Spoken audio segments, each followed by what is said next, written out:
Sir, welcome. Good afternoon.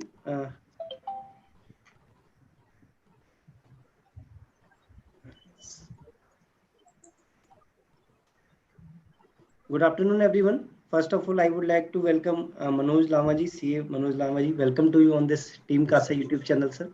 And CA Mohit Chaurasia ji, panelist of today's webinar. आज का हमारा topic है income tax return में जो चेंजेस आए हैं और उससे रिलेटेड जो 26 AS में भी जो चेंजेस आए हैं उससे रिलेटेड। और आज हमारे साथ फर्स्ट टाइम सी मनोज लामा जी जुड़े हैं, जो कि एक्सपीरियंस है, उन्होंने काफ़ी वेबिनार इस टॉपिक पर डिलीवर कर रखे हैं और is having vast experience in the field of income tax. About Manoj ji, Manoj sir is ex chairman of Yamunanagar branch and मेरा भी इंटरेक्शन सर के ऑफिस में हुआ है, तो बड़ा ही अच्छी नॉलेज है सर की जीएसटी में भी, इनकम टैक्स में भी।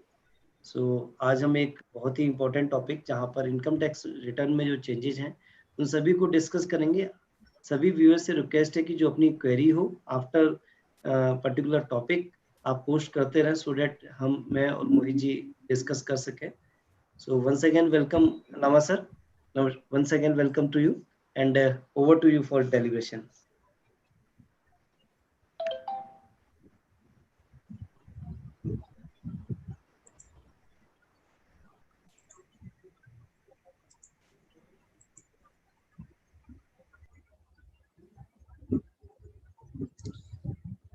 Her presentation viewable hai? Yes, sir.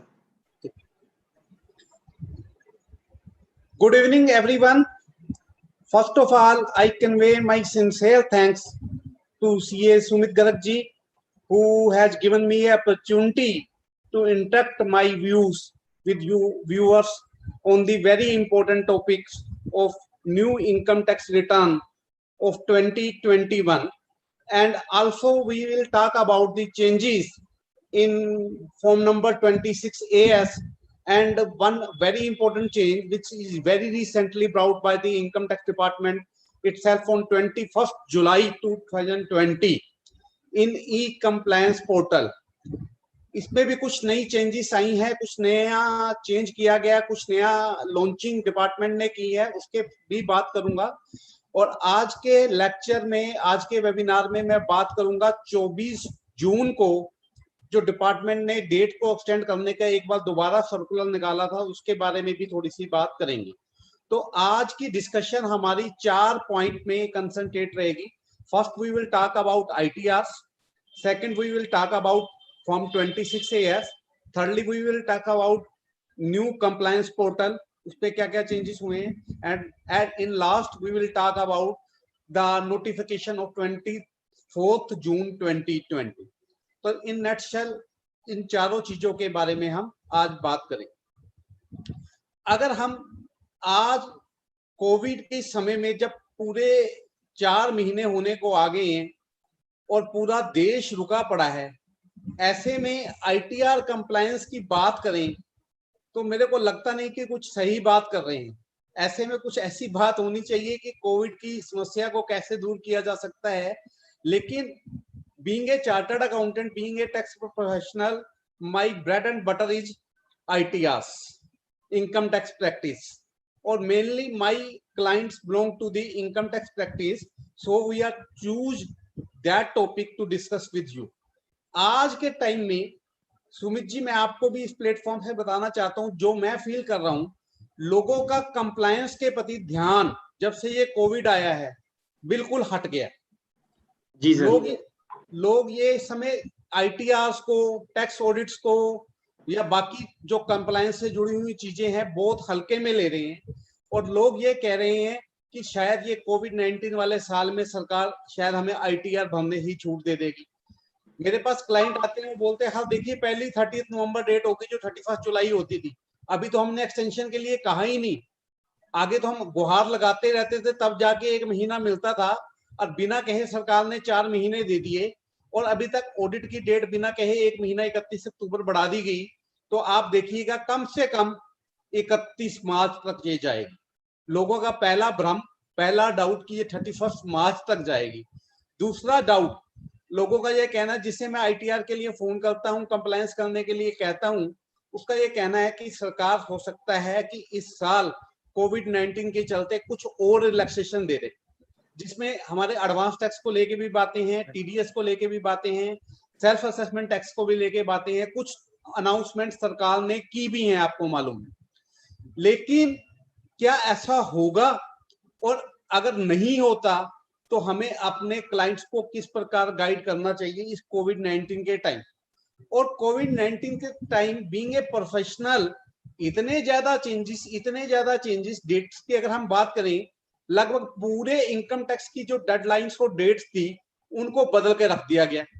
आज अगर मेरे से आके कोई पूछता है कि हाँ टीडीएस के रिटर्न की डेट क्या है, या एसएफटी की रिटर्न की डेट क्या है, या विवाद से विश्वास की डेट की क्या है, इनकम टैक्स रिटर्न की डेट क्या है, या कोई और कंप्लायंस करना है उसकी क्या डेट है, स्क्रूटनी में केस कब तक फिक्स होने हैं, 148 की क्या डेट है, अपील की डेट कब लगेगी, there are lot of questions which remained unanswered, जिसको हम आंसर करने की पोजीशन में ही नहीं है कि किस डेट तक तूने रिटर्न भरनी है।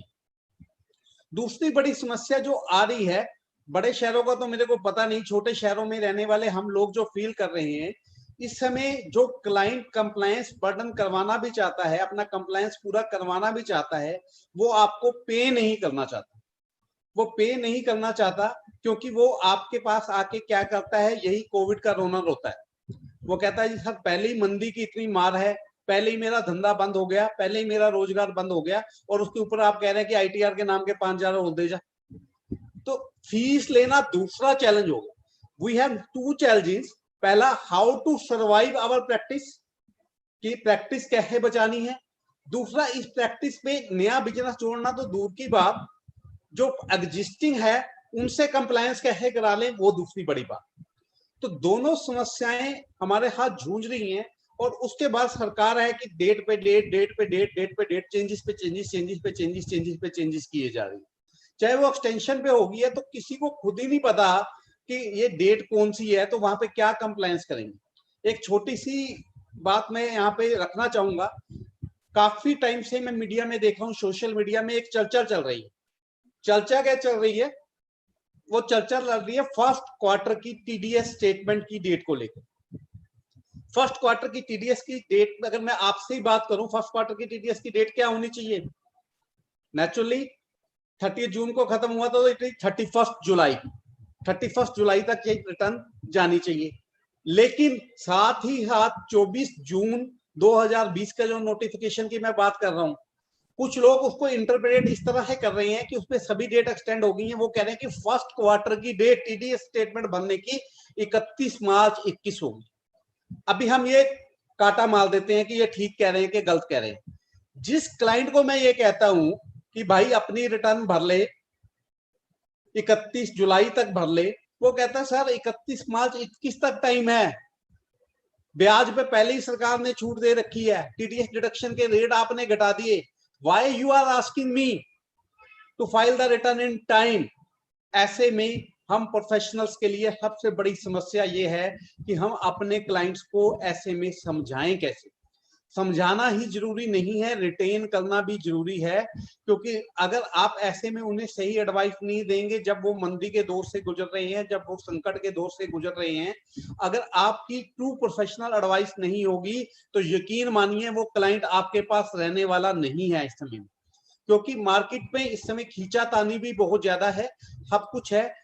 इसके चलते हमें आईटीआर का टॉपिक आज चूज किया है, जिसमें आईटीआर में हुए इस साल में कुछ इंपॉर्टेंट चेंजेस और किन किन लोगों पे नया कंप्लायंस बर्डन आ गया है, सारी बातें, छोटी छोटी बारीकियां मैं बिल्कुल डिटेल में आपसे डिस्कस करने की कोशिश करूंगा। तो लेट्स स्टार्ट, क्योंकि इधर उधर की बातें मैं करता रहूंगा तो सुमित जी कहेंगे बोला तो आईटीआर पे बात करने का था और सर ने कहीं और ही बात कर दी।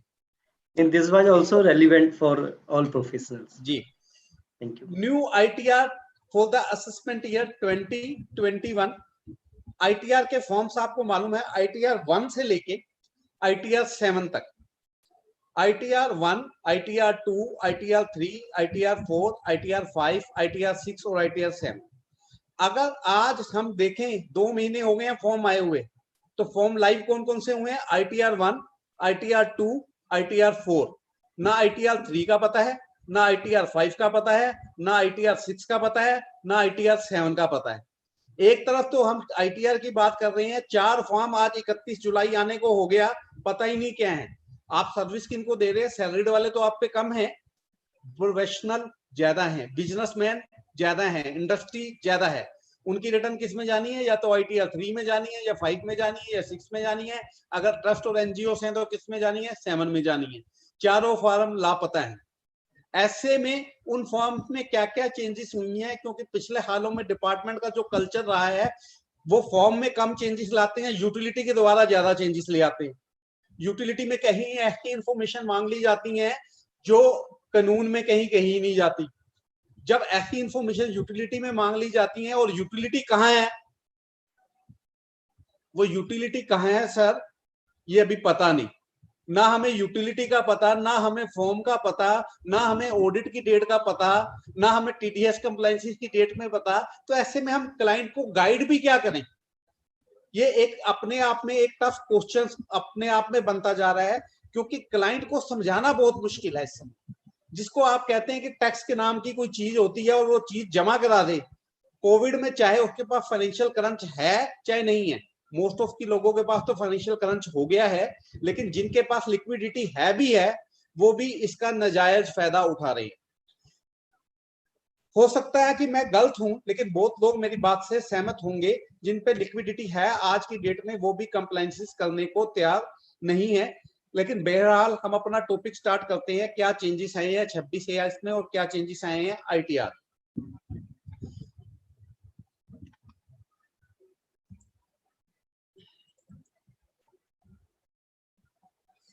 New income tax return, the first change, Aadhaar and PAN interchangeability. Last year जुलाई में जब बजट आया था, तो मोदी पार्ट 2 का पहला बजट था, उसमें एक अनाउंसमेंट की गई थी आधार और पैन इंटरचेंजेबिलिटी को लेकर। आधार और पैन इंटरचेंजेबिलिटी के लेके गवर्नमेंट ने कहा था कि जहां जहां पैन क्योट करना मैंडेटरी है, वहां वहां आधार से भी काम चल जाएगा। If you are not having PAN and you quote Aadhaar in the place of PAN, it will be sufficient compliance। उसको लेके सरकार को काफी दिक्कतें आ रही थी, लेकिन अल्टीमेटली सरकार ने इनकम टैक्स के 100 से ज्यादा 100 से ज्यादा सेक्शन जहां जहां पैन वर्ड था, उसके साथ आधार वर्ड ऐड कर दिया। आज की डेट में अगर हम इनकम टैक्स कानून, जिसे इनकम टैक्स एक्ट 1961 कहते हैं, उसे उठा के पढ़ते हैं, तो पैन के साथ आधार वर्ड नजर आता है। वो कहते हैं जहां पैन देना है आधार दे दीजिए। अब सुमित जी, एक क्वेश्चन मैं अभी व्यूअर से करता हूं। ये कह रहे हैं आधार पैन इंटरचेंजेबिलिटी एप्लीकेबल हो चुकी, जहां जहां पैन देना था आधार से काम चलेगा।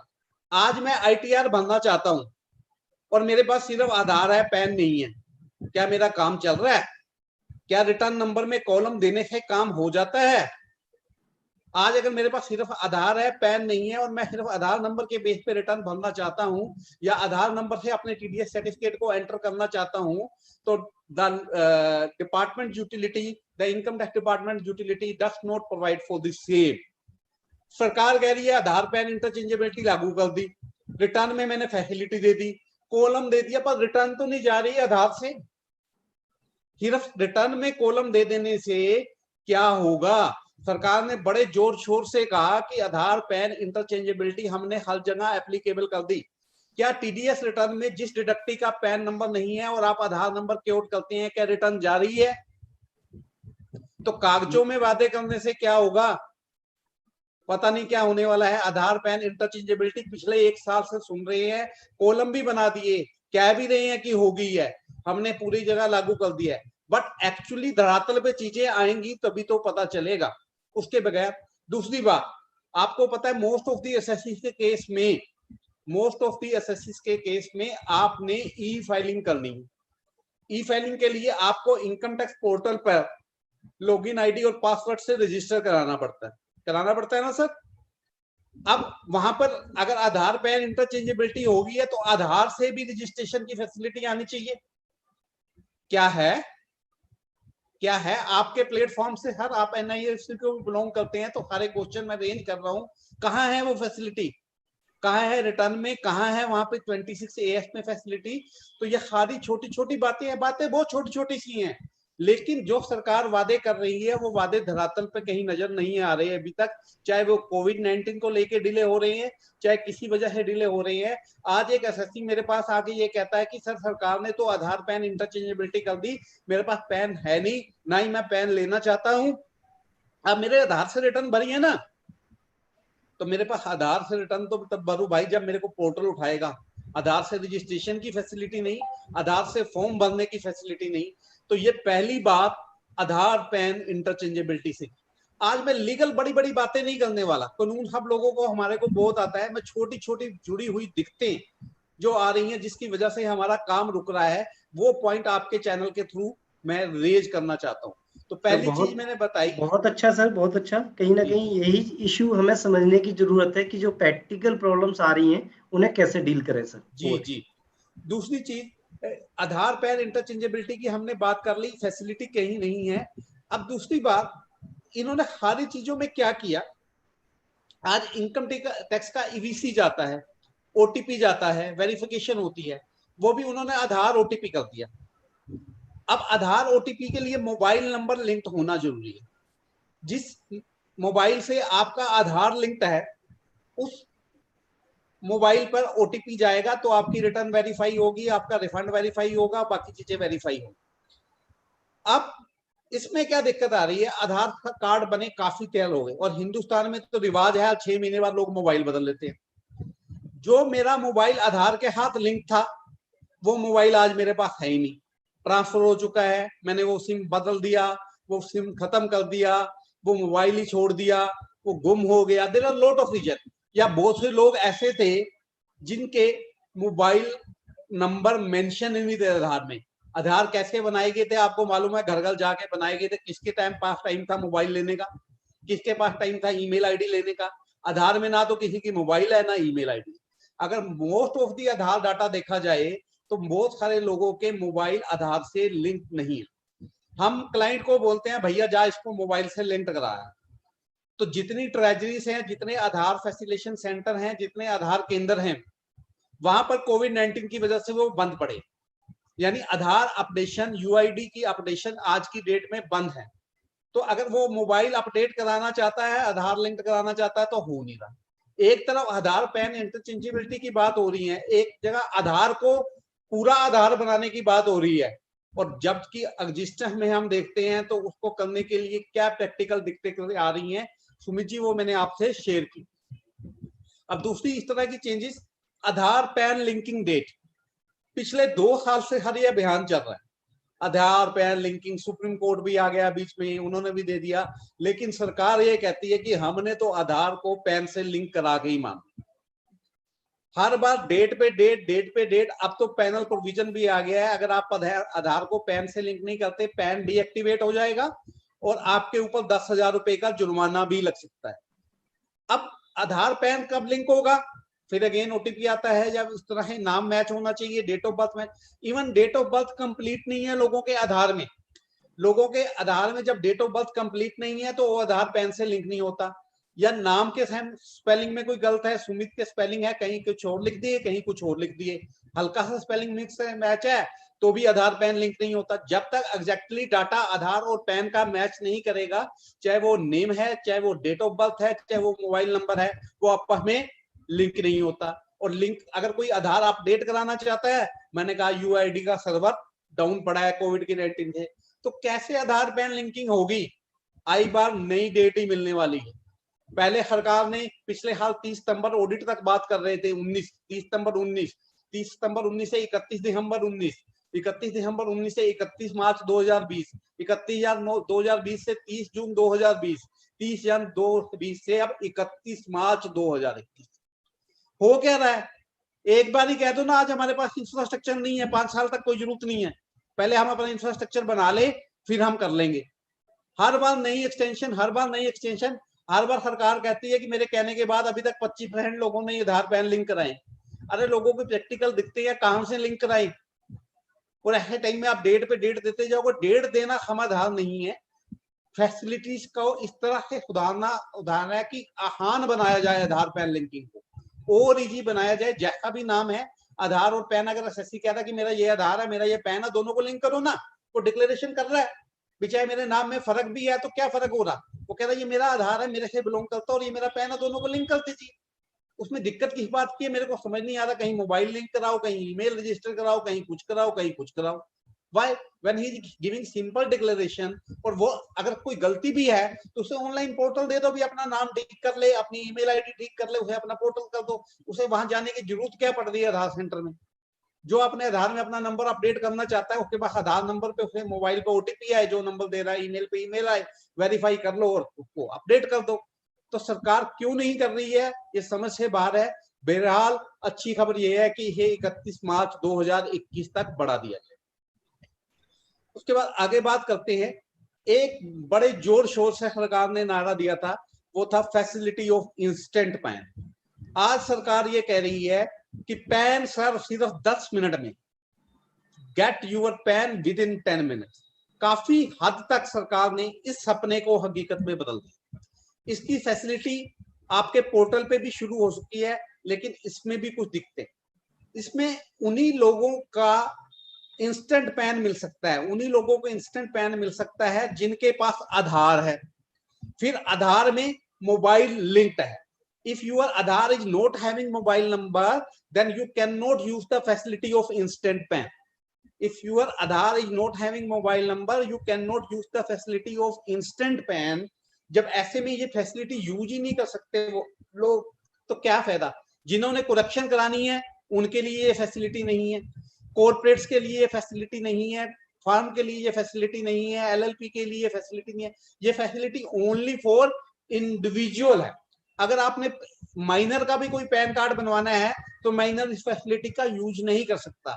डिपार्टमेंट ने फैसिलिटी तो ये फिर लॉन्च की है इंस्टेंट पैन की, लेकिन it is again restricted in nature. Restricted in nature, कुछ लोग ही इसका प्रयोग कर रहे हैं, वो भी वो लोग यूज कर पा रहे हैं जिनके आधार मोबाइल से लिंक्ड हैं। एक और बड़ी चीज, पहली चीज इंस्टेंट पैन फैसिलिटी के लिए बताई कि आपका आधार में मोबाइल नंबर होना मैंडेटरी है, आधार मोबाइल लिंक होने जरूरी है। दूसरी चीज, आपके आधार में कंप्लीट डेट ऑफ बर्थ होनी जरूरी है। कुछ लोगों के आधार कार्ड है जिसमें सिर्फ डेट ऑफ बर्थ लिखी हुई है 1976, यानी ईयर ऑफ बर्थ है, कंप्लीट डेट ऑफ बर्थ नहीं है। तो कंप्लीट डेट ऑफ बर्थ होना बहुत जरूरी है, जैसे 15 जुलाई 1976। जब तक कंप्लीट डेट ऑफ बर्थ नहीं है, इंस्टेंट पैन की फैसिलिटी को आप यूज नहीं कर पाएंगे। अच्छी बात यहाँ ये है कि कोई फीस नहीं है, बिना फीस के है। अगर आप सारी रिक्वायरमेंट पूरी करते हैं तो आप जैसे ही अपना आधार नंबर एंटर करेंगे, कैप्चा कोड एंटर करेंगे, ओटीपी आता है, ओटीपी से वेरीफाई करेंगे, आपको with in 5 minutes pan card issue हो जाएगा। लेकिन फिजिकल पैन कार्ड नहीं देंगे फ्री कार्ड, फ्री में सिर्फ नंबर मिलेगा। If you want card then you have to pay fees. If you want card, then you have to pay fees. Only e-card number is allotted to you in the facility of instant PAN. तो instant PAN पे भी आगे चलते हैं थोड़ा सा।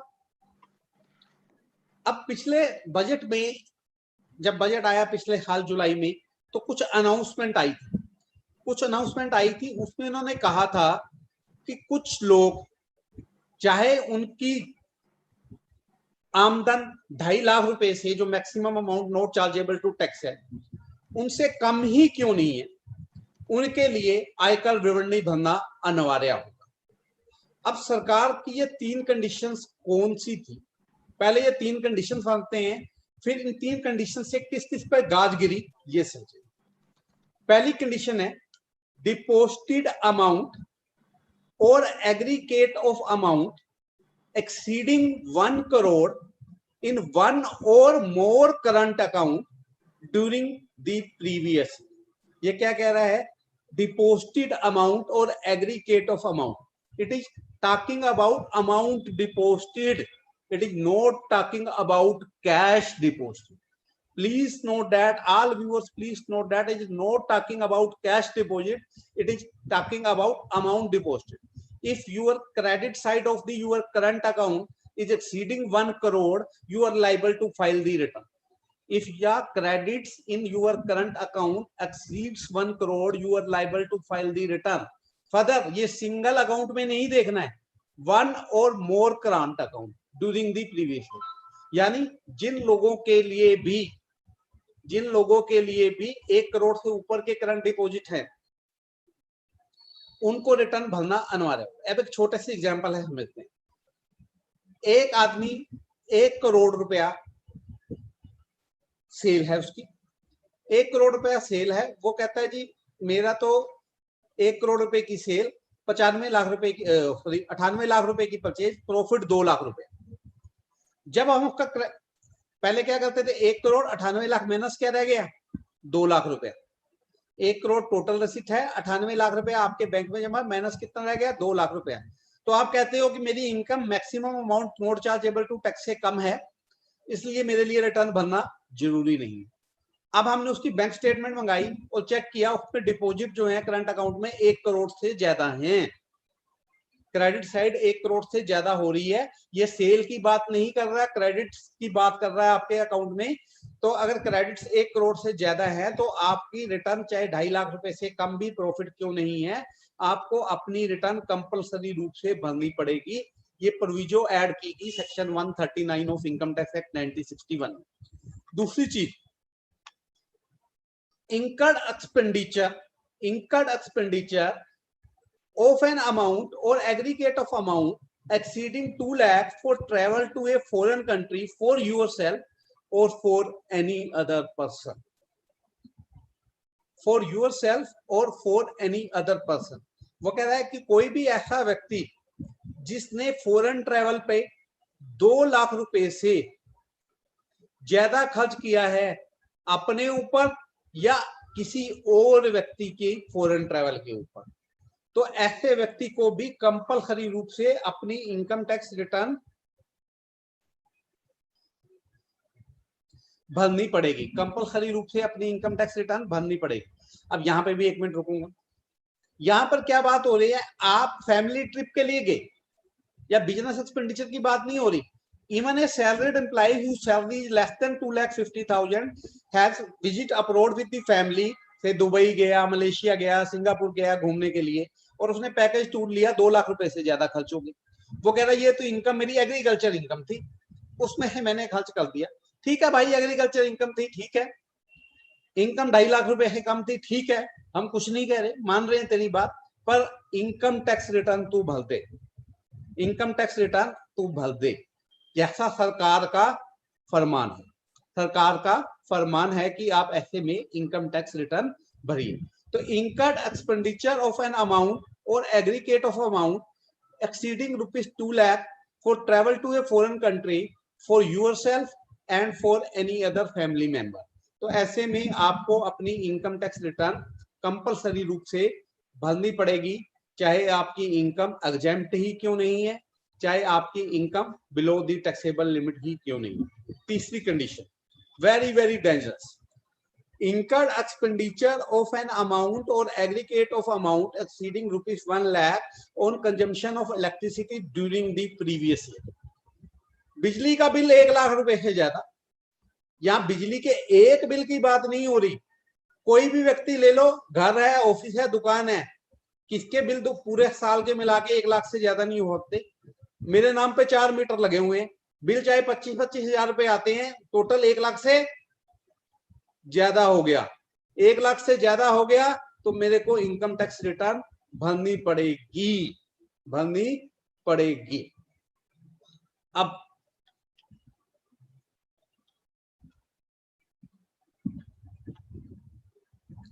भरनी पड़ेगी, इसका क्या मतलब है। अब एक एग्जांपल समझते हैं, मैंने अपनी इनकम टैक्स रिटर्न भरनी है, मेरी 5 लाख रुपए, मेरी इनकम कितनी है सर, 5 लाख रुपए, maximum amount not chargeable to tax. मैंने फॉरेन ट्रेवल भी किया, 2 लाख से ऊपर खर्च किया हुआ है, मेरे करंट अकाउंट में भी 1 करोड़ से ज्यादा जमा है, मेरा इलेक्ट्रिसिटी बिल भी 1 लाख रुपए से ज्यादा है।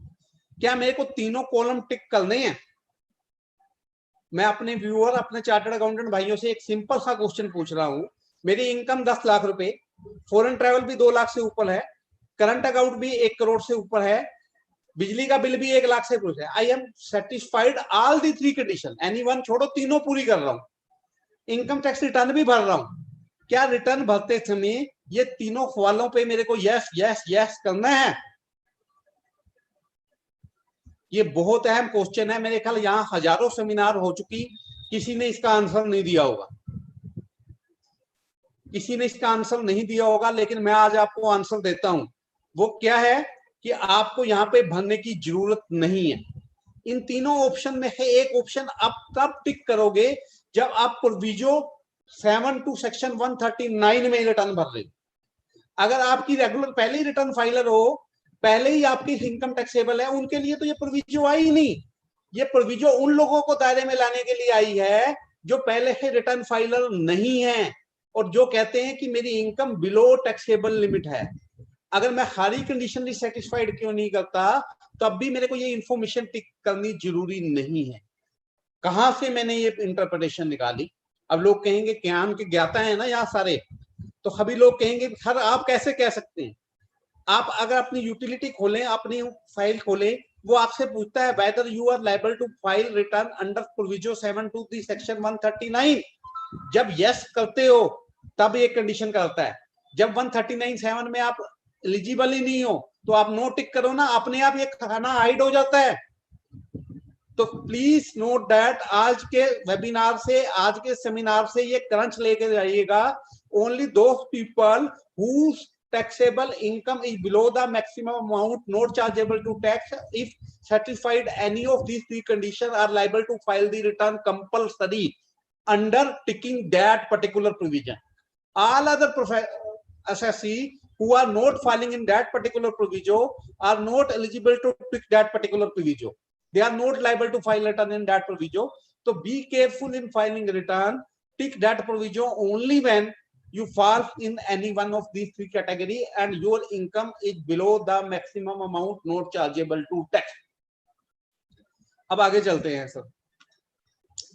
एक और फॉर्म में आया लास्ट अक्टूबर के मंथ में, दशहरे से कुछ दिन पहले, एक इनकम टैक्स की तरफ से नोटिफिकेशन आया था जिसमें उन्होंने कहा था कि इनकम टैक्स से अब कोई भी चिट्ठी, कोई भी लव लेटर, कोई भी प्रेम पत्र अब आएगा, कोई भी कोरस्पोंडेंस अब आएगा, तो वो विदाउट डिन नहीं आए। डिन stand for document identification number. यहाँ डायरेक्टर आइडेंटिफिकेशन नंबर नहीं है, यहाँ डॉक्यूमेंट आइडेंटिफिकेशन नंबर। तो अब इनकम टैक्स रिटर्न में उन्होंने कह दिया कि अगर आप 139(9) के रिस्पॉन्स में डिफेक्टिव रिटर्न, 142 आपने रिटर्न नहीं भरी है तब उसमें रिस्पॉन्स में, 148 रीअसेसमेंट में, 153A और 153C सर्च असेसमेंट में, आप जिस भी केस में रिटर्न भर रहे हैं, पहले तो आपको सेक्शन लिखना होता था, इस सेक्शन में रिटर्न भर रहे हैं। क्योंकि अब ये रिटर्न तब, पहले लोग क्या करते थे, किसी की रिटर्न रहेगी, हम चार्टर्ड अकाउंटेंट भाई क्या करते थे, किसी की रिटर्न रहेगी और वो कहता था मेरे को तो 3 साल की रिटर्न चाहिए भाई, भर दो। तो हम वहां पे क्या करते थे, 148 सिलेक्ट किया, कोई भी नंबर डाला, 1 और डेट डाली कुछ भी, और रिटर्न भर दी, सबमिट कर दी। अब जब तक 148 का डॉक्यूमेंट आइडेंटिफिकेशन नंबर और डेट वहां नहीं डालोगे, आपकी इनकम टैक्स रिटर्न नहीं जाने वाली। यानी इसका इंपैक्ट क्या हुआ, जो लोग 2 साल 3 साल 4 साल की रिटर्न किसी तरह जुगाड़ लगा के, हिंदुस्तान में जुगाड़ वर्ड यूज करूंगा, भर देते थे, अब उनका जुगाड़ खत्म हो गया। वो लोग अपनी रिटर्न अब नहीं भर पाएंगे। If you are filing your return in response to section 139 subsection 9, 142 subsection 1, 148, 153A, 153C, in all of these 5 circumstances you can file your return only when you have valid document identification number and date of such order. जब आप ये दिन number और date डालेंगे, क्या होगा, आगे की इंफॉर्मेशन अपने आप प्रीफिल हो जाएगा। आपको बताने की जरूरत नहीं कि नोटिस 139(9) का था कि 142 का था कि 148 का था कि 153 का था। ये इंफॉर्मेशन ऑटोमेटिकली फिल हो जाएगी और आपको यहाँ पर अलग से ये डिटेल देने की जरूरत नहीं पड़ेगी। ये सारे के सारे फॉर्म में चेंज हो गया है, ITR 1 से लेके ITR 7 तक। अगर आप इनमें से किसी कैटेगरी में रिटर्न भर रहे हैं तो आपकी रिटर्न डिफेक्टिव मानी जाएगी अगर आपने उसमें डॉक्यूमेंट आइडेंटिफिकेशन नंबर और नोटिस ऑर्डर नंबर नहीं दिया। उसके बाद आगे बात करते हैं।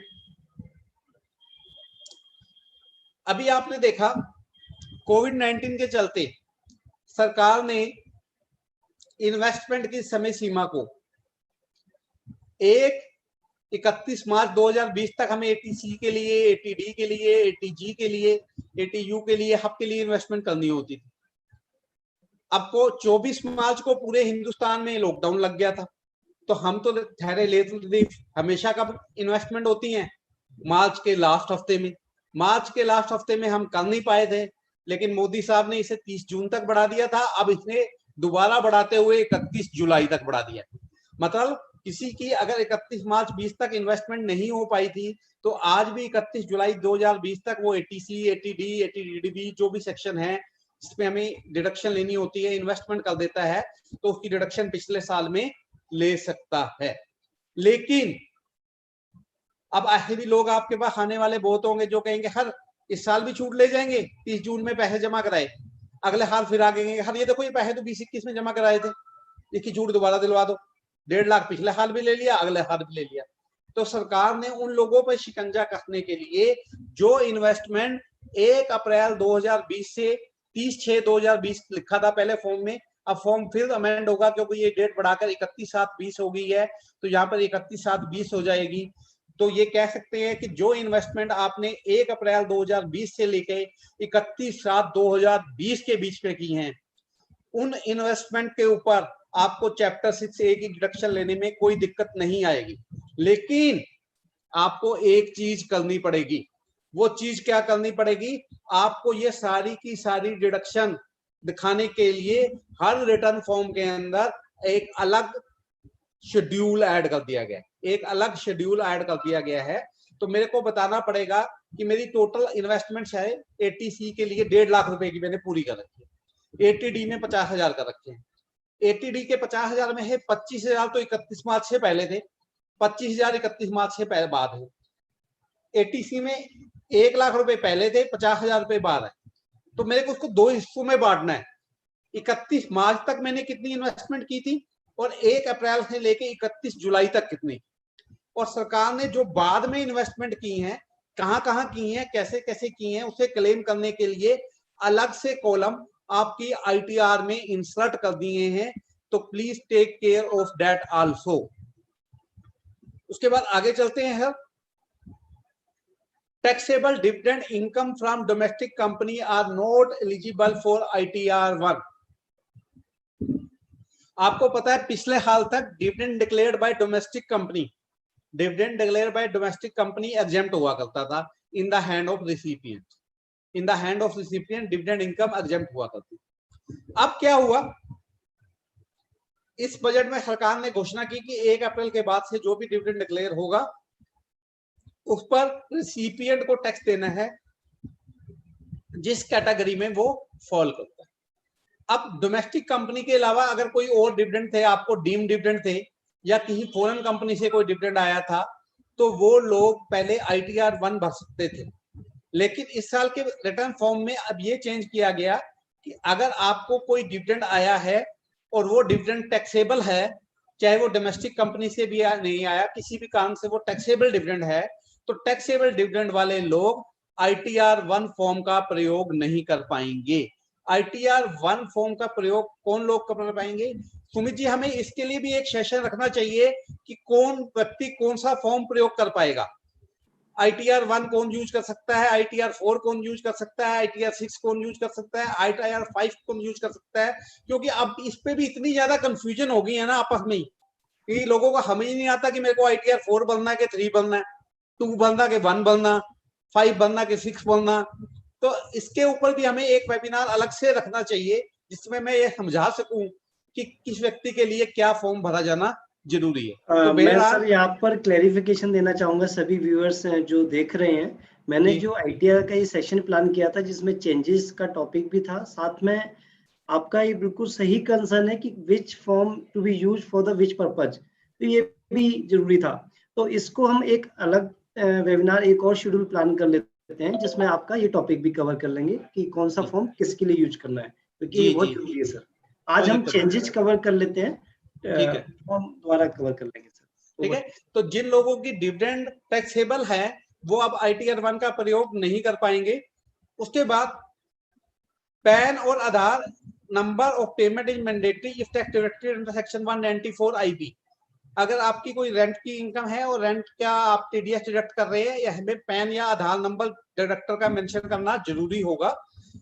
Tan of tenant is mandatory if tax is deducted under section 194I। अगर टैक्स डिडक्टेड हुआ है 194 का आई में टेन, तो आपका जो टेनेंट है उसका टैन नंबर मैंडेटरी है। अब यहां पे एक चेंज आई, सेक्शन 44A। सेक्शन 44A किस लिए था? सेक्शन 44A प्रेजम्पटिव इनकम से डील करता है, और प्रेजम्पटिव इनकम भी किनकी? जो लोग प्लेइंग, हायरिंग और leasing of tax goods carriages के बिजनेस में लगे हुए, प्लेइंग, हायरिंग और लीजिंग ऑफ गुड्स कैरेजेस के बिजनेस में लगे हुए हैं। 44A सेक्शन की एक कंडीशन थी कि आपके number of vehicle should not exceed 10 during any time during the year. अगर आपके पास जितने भी गुड्स कैरेजेस हैं किसी भी दिन साल में 10 से ज्यादा नहीं होने चाहिए। जैसे ये गुड्स कैरेजेस 10 से ज्यादा होते हैं, आप सेक्शन 44A से बाहर हो जाते हैं, आप सेक्शन 44A के दायरे से बाहर हो जाते हैं।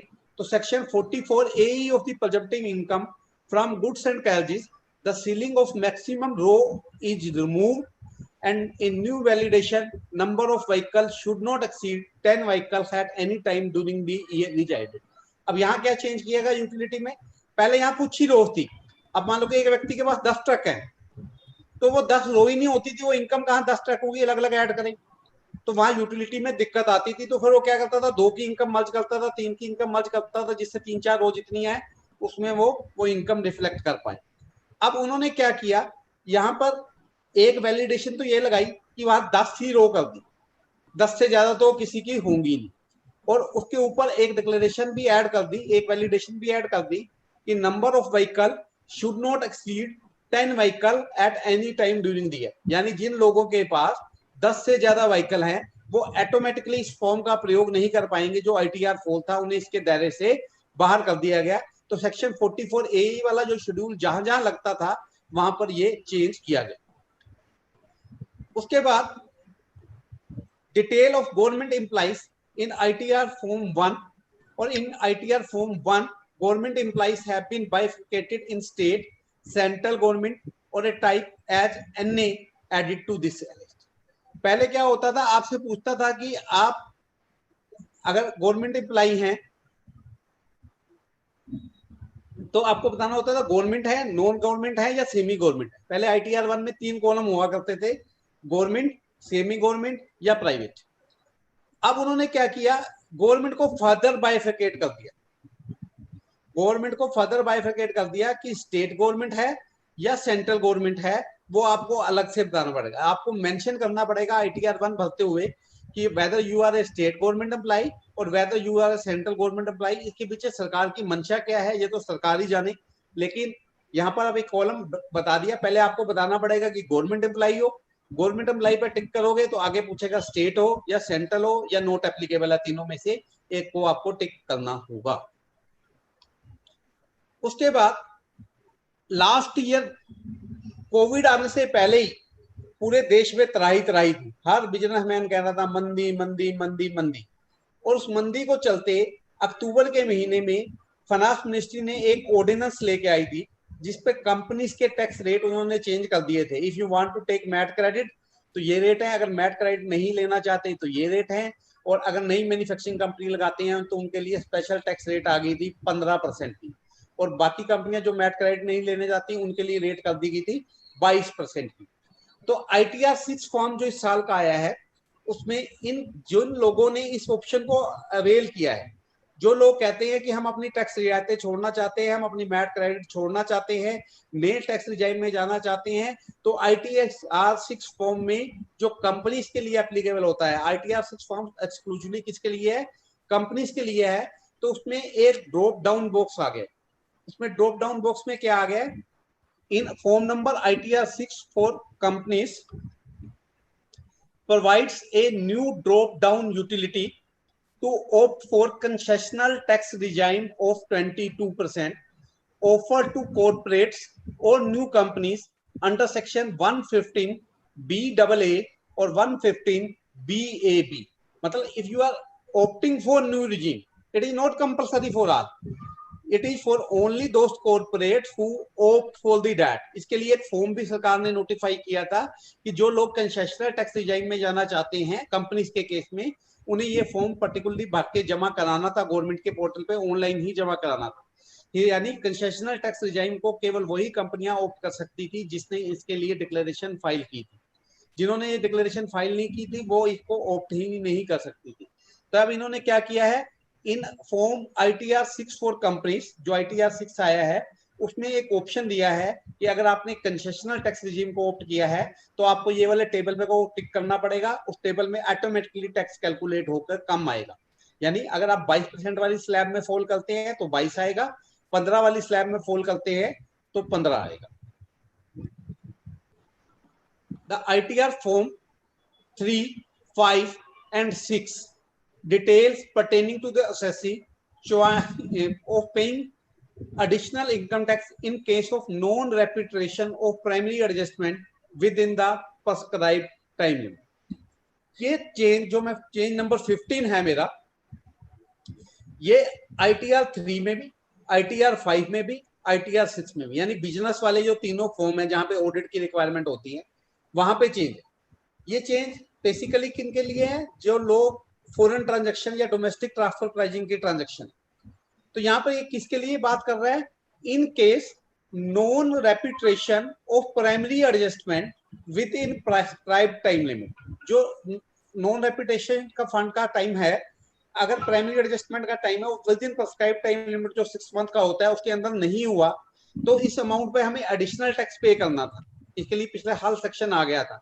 जो एडिशनल टैक्स पे करना था non repetition of adjustment, primary adjustment within prescribed time limit, उसके लिए भी इन्होंने अलग से कॉलम इंसर्ट कर दिया है और ये चेंज ITR 3, 5 और 6 सभी प्रकार के फॉर्म्स में हो गया है।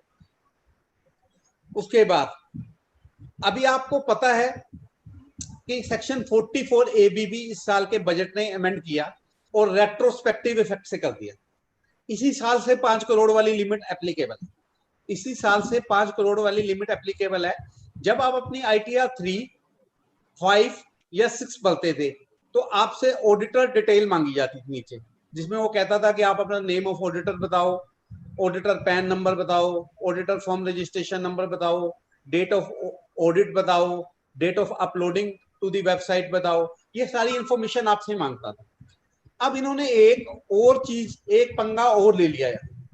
सेक्शन 44 AB में क्या हुआ है कि 1 करोड़ से 5 करोड़ के बीच वाले लोग जिन लोगों की टर्नओवर 5 करोड़ से कम है, अगर उनकी टर्नओवर 5 करोड़ रुपए से कम है तो उन्हें 44 AB वाला टैक्स ऑडिट कराने की जरूरत नहीं है, प्रोवाइडेड कि उनकी टोटल रिसीट का 5% से ज्यादा कैश में ना हो, एंड और नहीं है, एंड टोटल पेमेंट 5% से ज्यादा कैश में ना हो।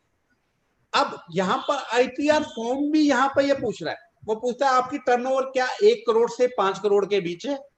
मैं कहता हूं मेरी टर्नओवर 3 करोड़ है जी, वह तो ऑडिट होना है। नीचे पूछता है क्या आपकी रिसीट 5% से ज्यादा कैश में है। फिर पूछता है क्या आपकी पेमेंट 5% से ज्यादा कैश में है। अगर आप दोनों कंडीशन को कहते हो नो भी दोनों में है, मेरे पे तो कोई नहीं लगता, फिर ये आपका ऑडिट वाला कॉलम ही ब्लॉक कर देता है, ये ऑडिट की जरूरत नहीं है, टाटा बाय बाय। यानी ITR 3, 5 और 6 फॉर्म इटसेल्फ इन्होंने चेंज कर दिए हैं। जो 44 AB में अमेंडमेंट आई थी जहां पर यह कहा गया था कि आपकी टोटल रिसीट का 5% से ज्यादा कैश में नहीं होना चाहिए एंड टोटल पेमेंट का 5% से ज्यादा कैश में नहीं होना चाहिए। अगर आप ये दोनों कंडीशन साइमल्टेनियसली पूरी करते हैं तो ऐसी दशा में आपको अपने अकाउंट्स ऑडिट करवाने की जरूरत नहीं है और ना ही इसकी इंफॉर्मेशन देने की जरूरत है। तो जो ITR 3, 5 और 6 है उसमें सिर्फ एक कॉलम इंसर्ट किया गया जिसमें यह कहा गया कि केवल उन्हीं लोगों से को ये डिटेल भरनी पड़ेगी जिनकी टर्नओवर इस साल की रहती है और ये कहते हैं कि हमारी हारी के सारा काम जो है डिजिटल मोड से है और हमें ऑडिट कराने की जरूरत नहीं है। तो उनके लिए 2 एडिशनल डिस्क्लोजर रिक्वायरमेंट होगी, उन्हें ये इंफॉर्मेशन भी अपनी ITR 3, 5 और 6 जो भी उन पर एप्लीकेबल है उसमें देनी होगी। इससे आगे मैं बात करता हूं option to choose more than 1 bank account for credit of refund. ये बहुत ही अच्छा और वेलकम स्टेप है। अब तक क्या होता था, से मेरे 5 सेविंग बैंक अकाउंट है, 5 सेविंग बैंक अकाउंट है, 2 करंट अकाउंट है, मैंने 7 के 7 अकाउंट अपनी ITR भरते हुए मेंशन कर। वो कहता था tick any one in which you want your refund claim, जिसमें आप चाहते हो रिफंड आया। अब मैंने से मेरे 5 अकाउंट थे, मैंने एक पे टिक किया, उसमें रिफंड आया, किसी वजह से वो अकाउंट बंद हो गया, उस अकाउंट का कुछ मिसमैचिंग थी, कोई अकाउंट नंबर में दिक्कत थी, उस अकाउंट नंबर से आधार लिंक नहीं था, वो अकाउंट प्री वैलिडेट नहीं था, उस अकाउंट में पैन नंबर नहीं दिया हुआ था जिसमें मैंने टिक किया, तो वो रिफंड वापस चला जाता था। इनकम टैक्स वाले कहते थे हमने रिफंड दे दिया, SSC अब कहता था रिफंड मिला। तो इनकम टैक्स ने यहाँ पर एक वेलकम स्टेप लेते हुए क्या किया कि आप एक से ज्यादा करंट अकाउंट भी टिक कर सकते हो, जिसपे चाहोगे उसमें रिफंड मिल जाए। से मेरे 5 अकाउंट है, मैंने 5 पे टिक कर दिया कि तुम्हारी इच्छा जिसमें देना हो उसी में रिफंड दे देना, पर दे देना कृपा करके।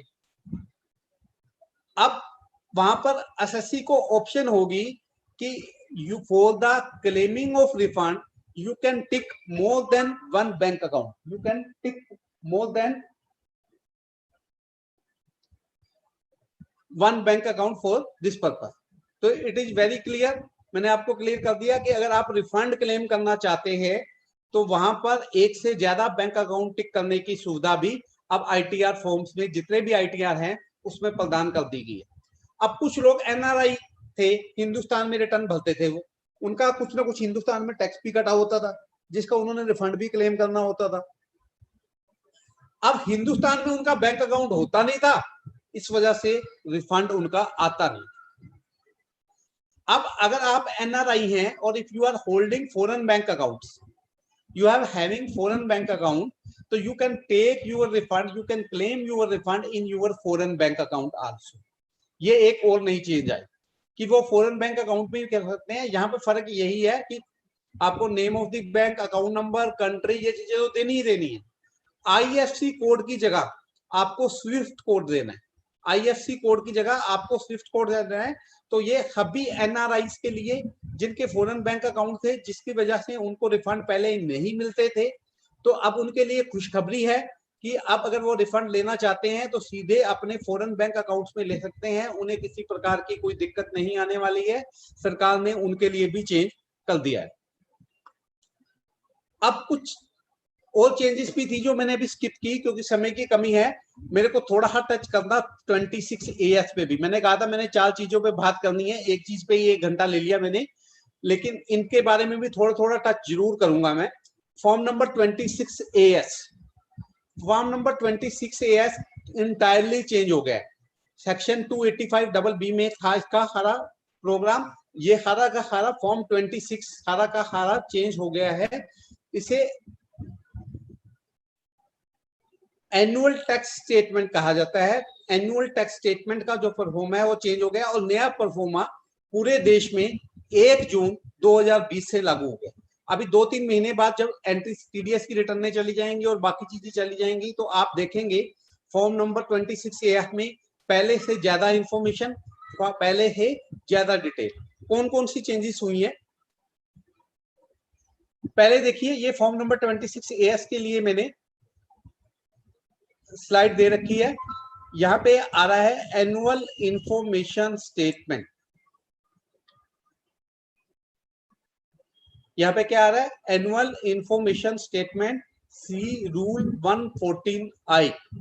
तो पहला चेंज तो यही हुआ है कि इसका नाम एनुअल टैक्स स्टेटमेंट से बदलकर एनुअल इंफॉर्मेशन स्टेटमेंट कर दिया। एनुअल टैक्स स्टेटमेंट से बदलकर एनुअल इंफॉर्मेशन स्टेटमेंट कर दिया गया है।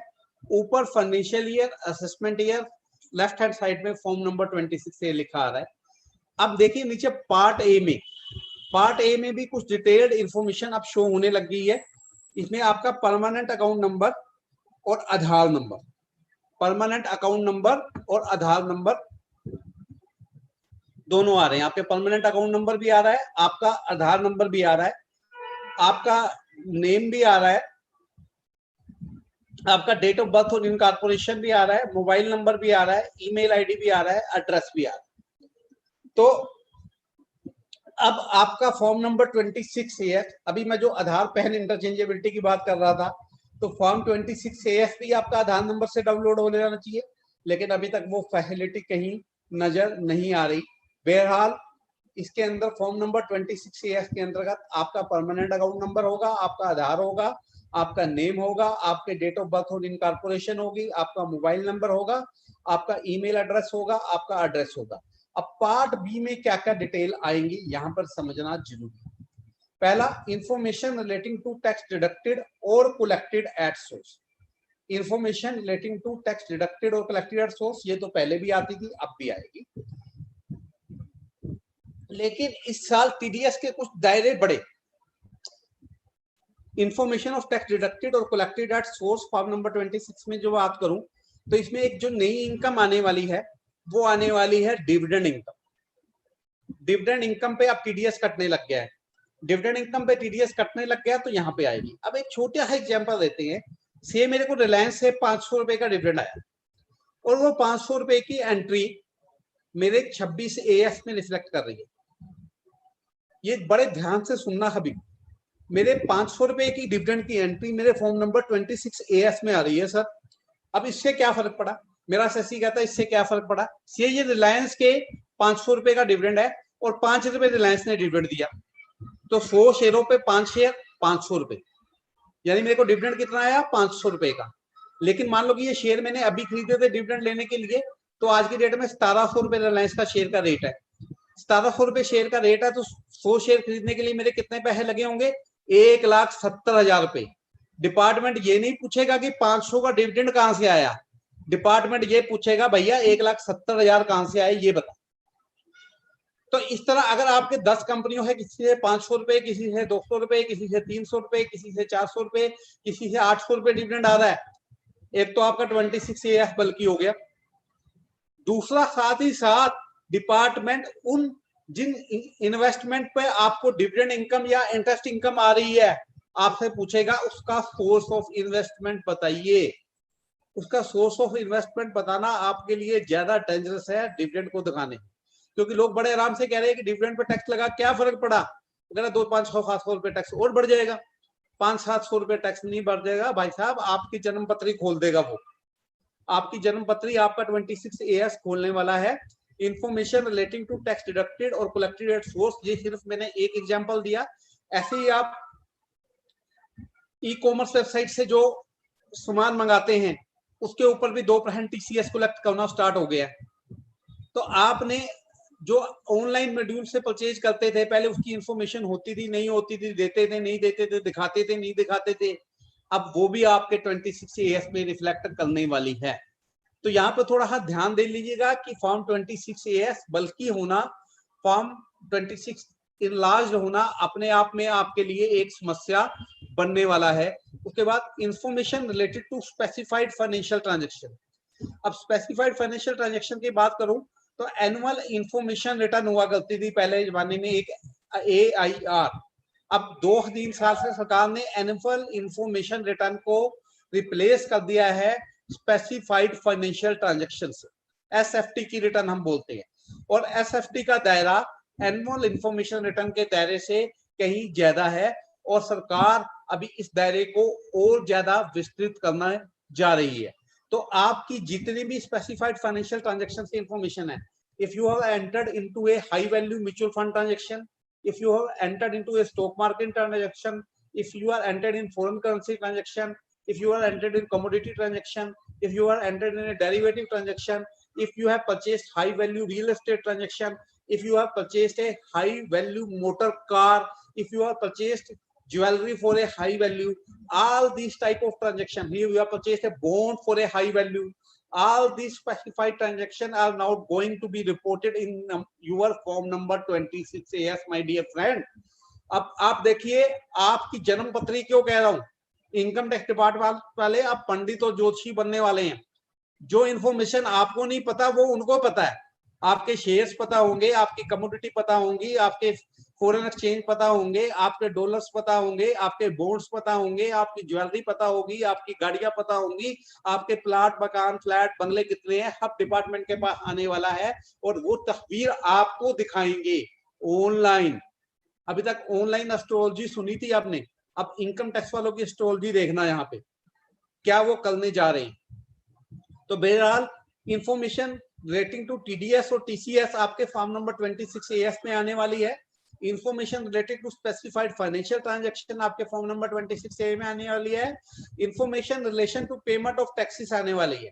पेमेंट ऑफ टैक्सेस की बात करें तो चाहे आपने सेल्फ असेसमेंट टैक्स भरा है, चाहे आपने एडवांस टैक्स भरा है, चाहे आपने रेगुलर असेसमेंट टैक्स भरा है, चाहे आपने इक्वलाइजेशन लीवे भरा है, चाहे आपने एसटीटी भरा है, चाहे आपने किसी तरह के और डायरेक्ट टैक्स की पेमेंट करी है, all type of payment relating to taxes are reflected in your form number 26 AS my dear friend.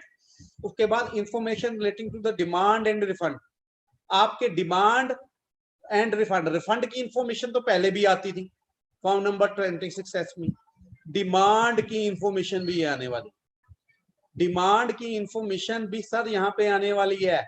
इससे क्या होने वाला है,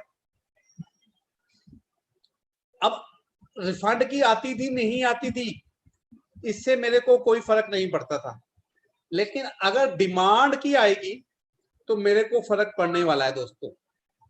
अगर डिमांड की इंफॉर्मेशन आएगी तो मेरे को फर्क पड़ने वाला है। फर्क क्यों पड़ने वाला है मैं आपको बार बार बता रहा हूं, अगर डिमांड्स नजर आएंगी तो बहुत फर्क पड़ने वाला है। से एक एसएससी है जिसकी 13 14 14 15 15 16 16 17 17 18 18 19 19 20 20 21 सभी में डिमांड नजर आ रही है।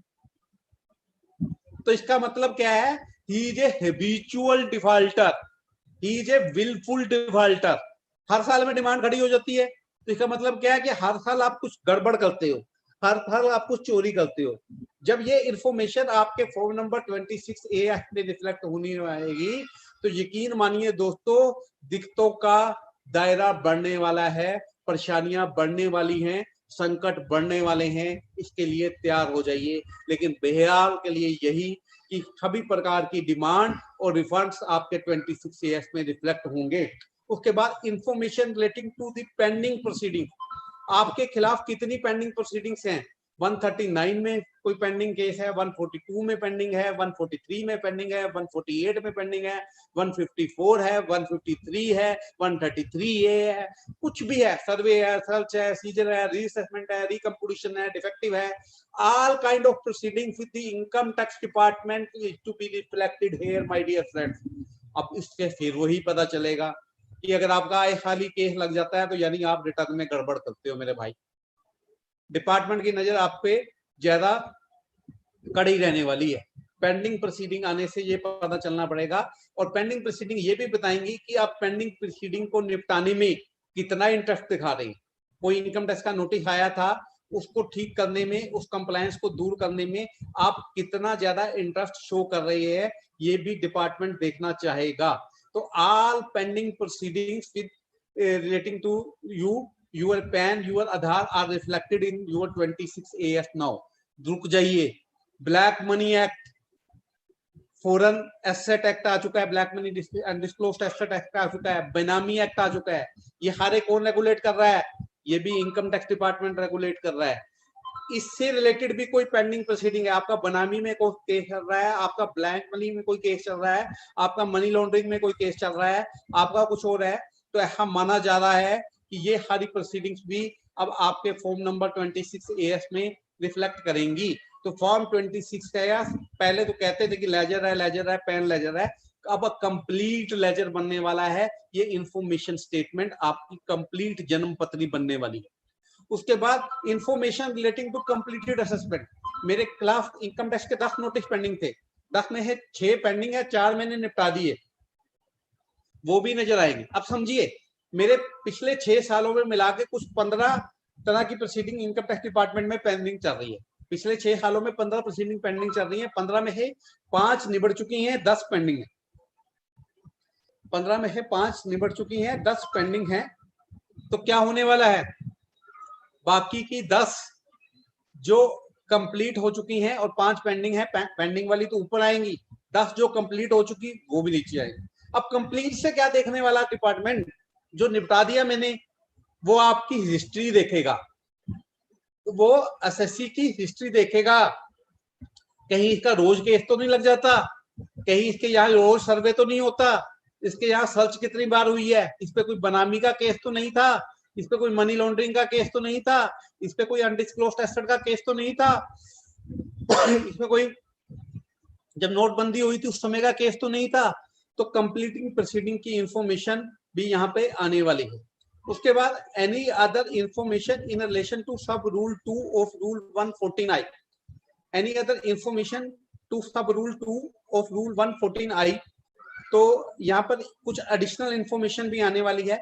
मैंने आपको बताया था बहुत सारे लोग ऐसे हैं, बहुत सारे बच्चे ऐसे हैं जिनका फॉरेन जॉब है, जहाँ पर फॉरेन इंडिया है रहते हुए वो फॉरेन काम कर रहे हैं और उनकी सैलरी फॉरेन अकाउंट में क्रेडिट होती है और उनका कुछ फॉरेन टैक्स क्रेडिट भी है। तो फॉरेन टैक्स क्रेडिट का पहले क्लेम लेना बहुत मुश्किल काम था।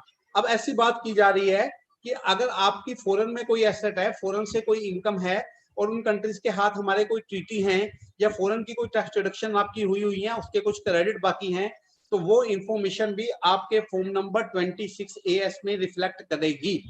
तो ये मैंने बड़े ही ब्रीफ में आपको बताया कि फॉर्म 26AS आपकी अब कंप्लीट जन्म पत्री कह लो, कंप्लीट होरोस्कोप कह लो, जो इनकम टैक्स डिपार्टमेंट के पास ऑनलाइन अवेलेबल होगा, सारा का सारा आपके पास नजर आने वाला है। ये कौन करेगा issue?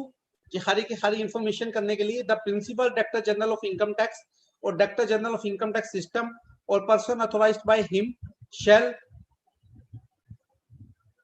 Under section 285B of Income Tax Act 1961 upload in the registered account of the SSC an annual information statement in form number 26AS containing the information specified in column 2, which is in his possession within 3 months from the end of the month in which information is received by him. ये बहुत important है। पहले क्या होता था, 26AS ने information upload कर दी तब ठीक है, नहीं कर दी तब अब ठीक है। अब ये कह रहा है principal director general of income tax system और director general of income tax system और पर्सन अथोराइज्ड बाय हिम, जो भी पर्सन, चाहे वो स्टॉक एक्सचेंजेस को अपॉइंट करें चाहे स्टॉक ब्रोकर्स को अपॉइंट करें, वो भी इंफॉर्मेशन अपलोड कर सकेंगे under section 285BB of income tax act and upload in the registered account of the SSC an annual information statement in form number 26AS containing the information specified in the column number 2, which is in his possession within 3 months from the end of month in which information is received by him.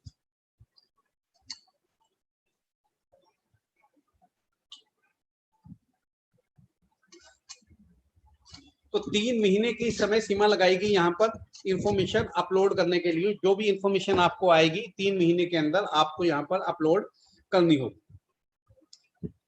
उसके बाद मैंने अभी आपको बताया जैसे कोई foreign tax credit, the board में authorise principal director general of income tax system और director general of income tax system और any person authorised by him to upload the information received from any officer, authority or body performing any function under any law or for information received under an agreement referred to in section 90 or 90A of Income Tax Act or add the information received from any other person to the extent it may deem fit in the interest of revenue in annual information statement referred to in sub rule 1. तो foreign tax credit से related, foreign asset से related भी आपके pan पर कोई information अगर receive हुई है तो वो इंफॉर्मेशन भी अब आपके फॉर्म नंबर 26AS में रिफ्लेक्ट करने वाली है। तो कैसे अपलोड होगी, किस फॉर्मेट में होगी, क्या स्टैंडर्ड होगा, ये सब बोर्ड नोटिफाई करेगा।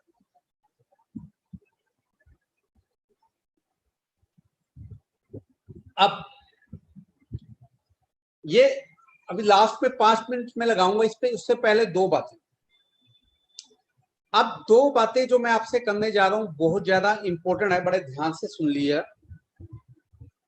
एक अभी रिसेंटली सीबीडीटी ने सीबीआईसी के हाथ, सीबीडीटी ने central board of indirect taxes and custom के हाथ एक एमओयू साइन।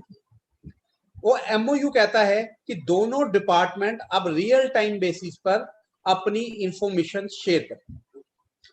अब इंफॉर्मेशन अगर शेयर करेंगे, जो मैंने कहा कि कंप्लायंस विंडो में चेंज आया है, अभी असेसमेंट ईयर 18-19 के नोटिस आ रही है, लोगों को ईमेल आ रही है, एसएमएस आ रहे हैं कि आपके पैन पर कंप्लायंस जनरेट हुआ है, पर कृपया चेक कीजिए।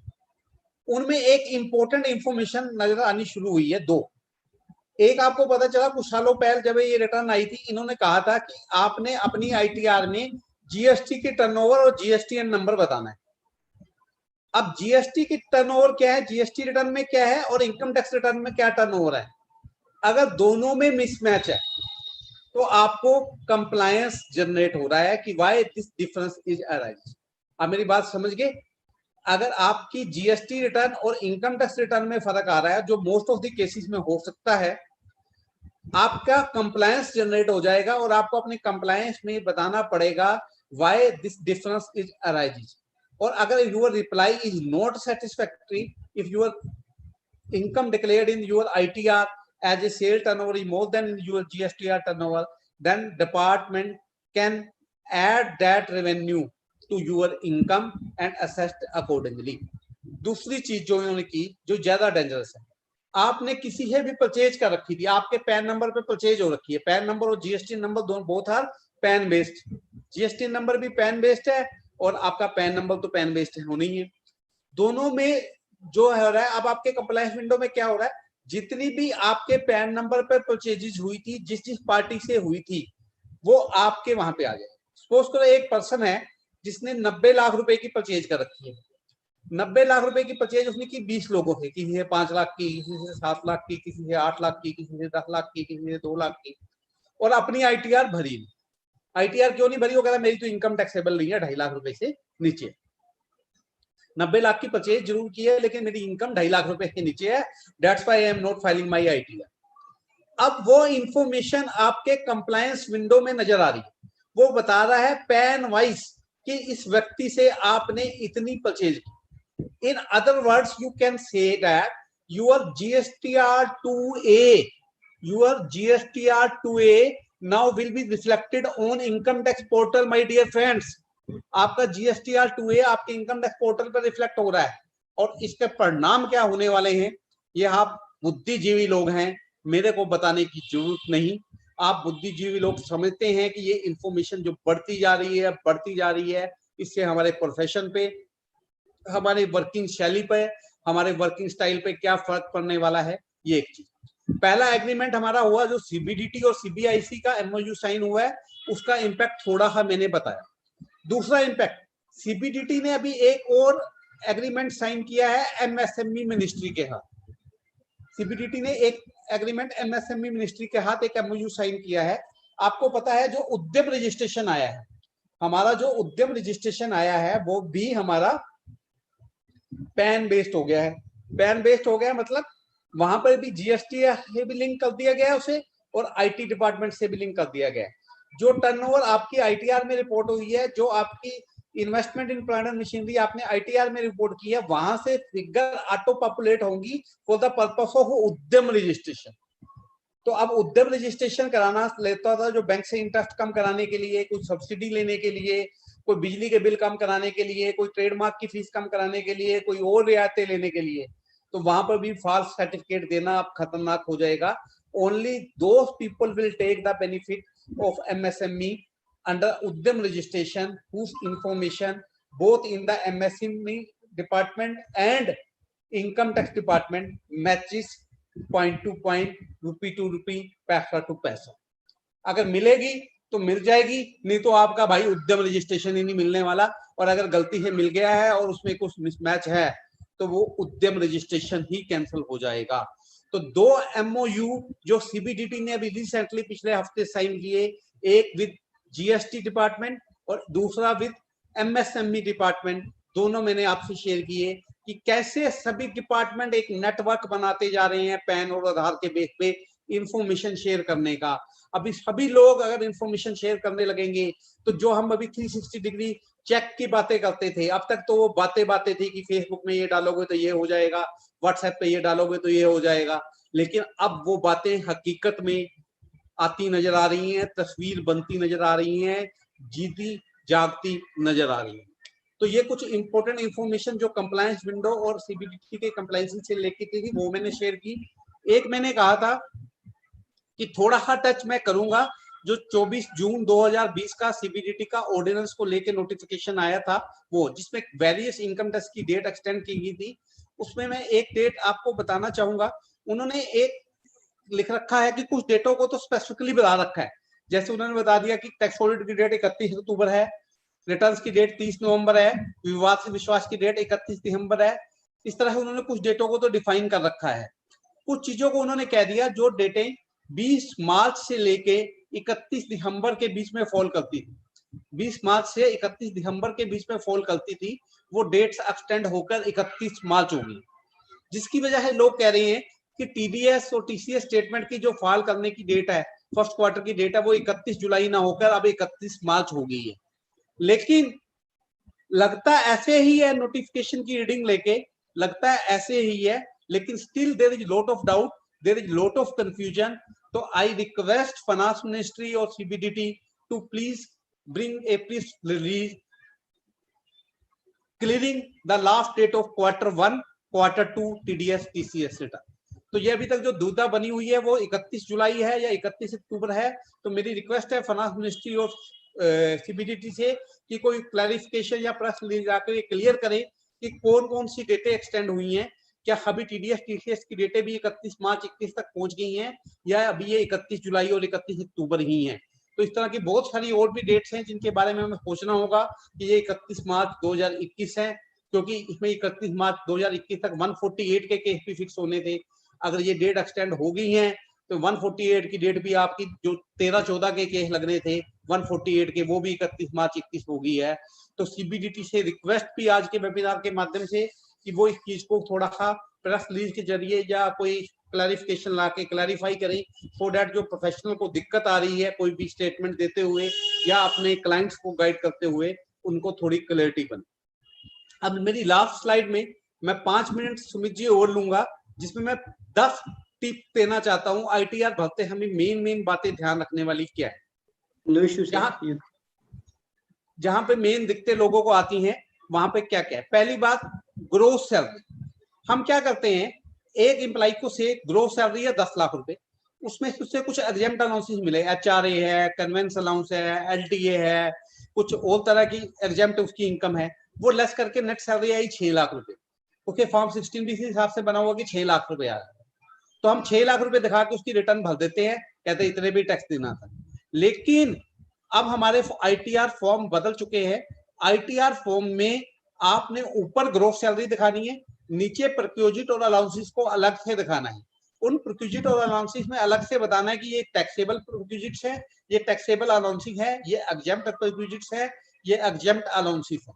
तो while filing the return of a salaried employee, you will take care कि you will reflect the gross salary in your ITR, क्योंकि ग्रोस सैलरी से फर्क पड़ता है। अगर आपकी ग्रोस सैलरी 50 लाख रुपए से ज्यादा होगी तो आप ITR 1 नहीं भर सकते थे, हर जो मैंने अभी बात की, फिर आपको ITR 2 में जाना था। दूसरी चीज, आपके एम्प्लॉयर ने टीडीएस भरते हुए ग्रोस सैलरी दिखाई हुई है, टैक्सेबल सैलरी नहीं दिखाई हुई। जब आपके 16A या 16 में दिखाई हुई इनकम आपकी ITR में दिखाई हुई इनकम से मैच नहीं करेगी, तो definitely you will receive a letter from the department. So please be careful. You have to show gross salary in your ITR. Second thing, retirement benefits. एक आदमी रिटायर हुआ साल के दौरान, उसे 1 करोड़ रुपए के रिटायरमेंट बेनिफिट मिले, कुछ पीपीएफ मिला है, कुछ जीपीएफ मिला है, कुछ कम्यूटेशन ऑफ पेंशन मिली है, कुछ लीव इनकैशमेंट मिली है, कुछ और तरह के टैक्स फ्री बेनिफिट मिले हैं। कह रहा है गवर्नमेंट एम्प्लॉई है, गवर्नमेंट एम्प्लॉई के केस में तो हर रिटायरमेंट बेनिफिट एग्जेम्प्ट होते हैं। Plus, please note that you have to show this retirement benefit as exempt income. Now, exempt income disclosure is also necessary in your ITR.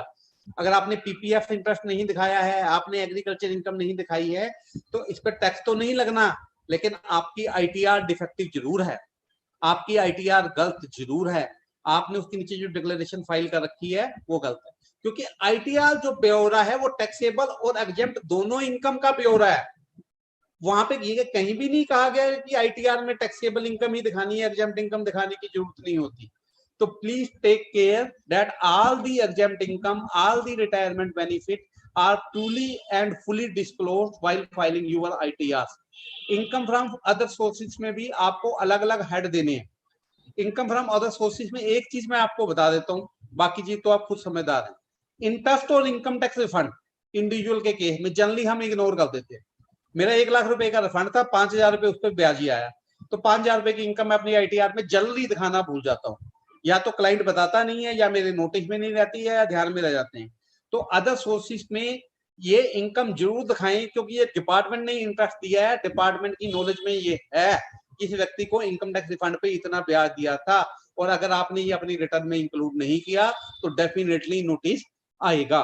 ये मैंने चौथी चीज आपको बताई जो आपने ITR भरते हुए ध्यान देनी है। 5वीं चीज, ज्वाइंट ओनर ऑफ प्रॉपर्टी।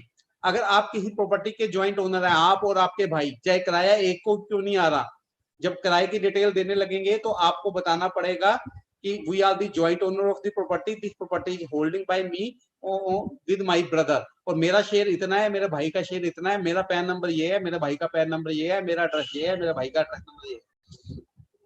अगर 5 को ओनर है तो 5 की डिटेल देनी है। अब अगर आप किसी ज्वाइंट ओनर प्रॉपर्टी के ओनर हैं जिससे आपको कोई इनकम आ रही है या आपको कोई कैपिटल गेन हो रहा है, तो आप ये नहीं कह सकते कि हरी इनकम मैं ही दिखा दूंगा या कुछ मैं ही कर दूंगा, दोनों में। अब मैं एक सिंपल एग्जांपल देता हूँ, 2 दोस्तों ने मिलकर एक प्रॉपर्टी खरीदी थी, वो प्रॉपर्टी पे कैपिटल गेन हुआ, मैंने तो दिखा दी, सुमित जी ने नहीं दिखाई। अब क्या होगा, जैसे ही मैं वहां पे ज्वाइंट ओनर की डिटेल दूंगा, क्योंकि मेरे को डिटेल देनी जरूरी होगी, मैं कैपिटल गेन दिखाते समय सुमित जी का नाम क्योट जरूर करूंगा। अब जब सुमित जी की रिटर्न और पैन नंबर वो चेक करेंगे, वहां पे वो इन्फॉर्मेशन नजर नहीं आएगी, तो वहां पे वो कैपिटल गेन की चोरी अपने आप पकड़ी जाएगी। तो अब ये जरूरी हो गया है कि if you are owing home property in joint name, you are the joint owner of home property, all the joint owner information is to be disclosed in your ITR। Capital gain on immovable property, detail of the buyer. अब buyer की detail भी immovable property में देना जरूरी हो गया। पहले मेरे को कैपिटल गेन होता था तो मैं क्या करता था, 1 करोड़ की प्रॉपर्टी बेची, 50 लाख रुपए का कॉस्ट ऑफ एक्विजिशन, 50 लाख का कैपिटल गेन हुआ, टैक्स दिया, छुट्टी की। अब वो कहता बायर की डिटेल भी दे दो, अगर ज्वाइंट बायर है तो ज्वाइंट बायर्स की डिटेल भी बताओ, उनके पैन नंबर भी बताओ, उनके शेयर भी बताओ, उनका एड्रेस भी बताओ। तो in the case of capital gain on immovable property, all the details of the buyers are also required to be given in your ITR while disclosing the information of capital gain. Please note, it is very very important amendment, my dear friends. उसके बाद agriculture income exceeding 5 lakhs, agriculture income exceeding 5 lakh. अगर agriculture income 5 lakh से कम है, घबराने की कोई जरूरत नहीं। अगर आपकी इनकम एग्रीकल्चर की 5 लाख से ज्यादा है तो प्लीज नोट कर लीजिए, आपको बताना है कि एग्रीकल्चर लैंड कितनी कहाँ पे है, कितने हेक्टर है आपके पास, कितने एकड़ है, आपकी वहां का पिन कोड क्या है, वो सेल्फ कल्टिवेटेड है या लीज्ड है, ओन्ड है या लीज्ड है, उसमें जो सिंचाई होती है आप खुद करते हैं या किसी होते हैं। मतलब if your agriculture income is exceeding ₹5 lakh, you have to provide all the details relating to the agriculture income which is specifically asked by income tax return forms. उसके बाद asset and liability where total income exceeds 50 lakh, ये पहले भी है लेकिन generally कई बार हम ये कॉलम को इग्नोर कर देते हैं। It is mandatory to show asset and liability even in the case of salaried employees, in the case of salaried assessees, कि अगर उसकी सैलरी 50 लाख रुपए से ज्यादा है तो उसे अपनी पर्सनल सारी एसेट्स और सारी लायबिलिटीज का जो शेड्यूल है पर्सनल एसेट और लायबिलिटी का, वहां पर वो सारी डिटेल देनी जरूरी है।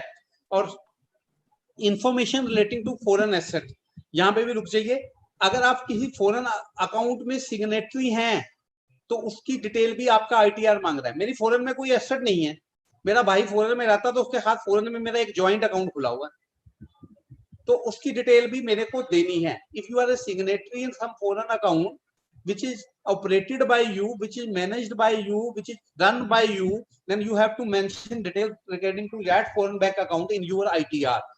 If you are holding some foreign asset, मेरा लंदन में कोई घर है, मेरा चाइना में कोई घर है, मेरा दुबई में कोई घर है जिससे मेरे को कोई किराया आ रहा है, तो मेरे को किराया तो दिखाना ही दिखाना है, लेकिन कोई फॉरेन एसेट जो मैं होल्ड कर रहा हूँ वो एक को दिखानी है।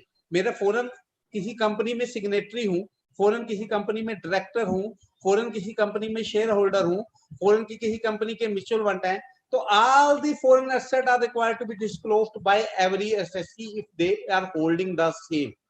और उसके बाद डिस्क्लोजर ऑफ बैंक अकाउंट, यहाँ पे भी लोग थोड़ी सी हेजिटेशन करते हैं। एक बार लास्ट में मैं फिर बताना चाहता हूँ कि आपके जितने भी बैंक अकाउंट हैं जितने भी बैंक अकाउंट हैं उनकी सही सही जानकारी आपको अपनी ITRs में देना जरूरी है। सुमित जी, मैंने आपके टाइम से 1 मिनट फालतू लिया था सिर्फ। तो with that I conclude my today's session. Thank you so much, Sumit ji, once again for giving me the opportunity. If any questions of your viewers, we still can take all the questions. Please, you can take that. Thank you sir. Time का sir कोई issue नहीं था, आपने बड़ा अच्छा cover किया। कई लोगों के मैसेज आ चुके हैं कि बहुत अच्छा डेलीवरेशन रहा।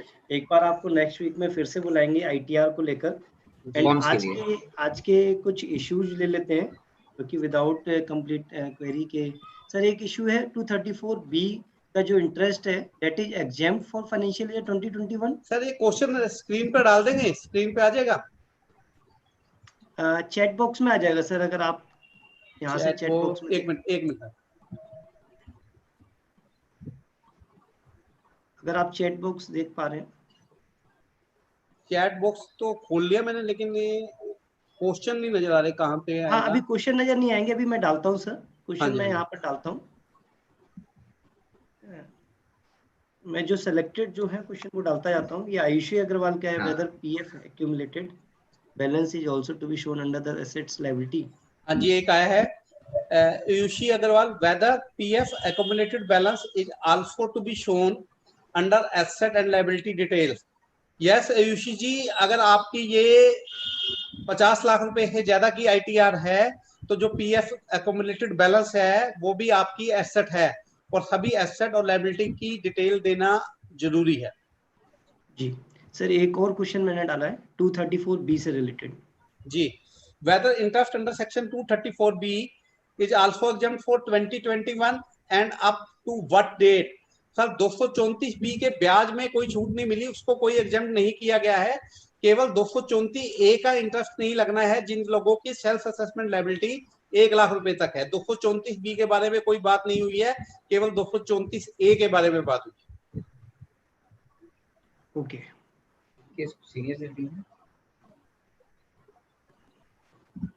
सर एक क्वेश्चन है पायल गुप्ता जी का, ये मैंने पोस्ट किया है। Person do job in London, employee of Tata Consultancy Services, reside in India for 90 days। Which ITR form is to be used for Indian income। देखिए, जो ITR 1 फॉर्म है, मैंने फिर कहा सुनिए जी, इसके लिए सेशन रखना पड़ेगा, that is only for residents. If you are a non resident, आप इंडिया में कह रहे हो कि सिर्फ 90 दिन रहे हैं, तो that means you are a non resident. If you are non resident, you are not allowed to file ITR 1, you have to file your ITR 2। you have to file your income tax return in form number 2, ITR 2। Right sir, Akshit Batra ji का question है, whether amount incurred on electricity and foreign travel need to be mentioned in ITR। अक्षित जी, मैंने बड़ी detail में बताया है कि अगर आप प्रोविजो 7 टू सेक्शन 139 में रिटर्न भर रहे हैं और वो एक्सपेंडिचर स्पेसिफाइड अमाउंट से ज्यादा है, अगर आपका इलेक्ट्रिसिटी बिल 1,50,000 रुपए का है या 1,50,650 रुपए का है, तो आपको बताना है। और अगर आपने फॉरेन ट्रैवल के ऊपर 2,25,690 रुपए खर्च किए हैं, तो आपको बताने हैं कि 2,25,690 है, लेकिन कब? when you are filing return to the proviso 7 to section 139। Right sir. Sir बाकी सर एक क्वेरी है,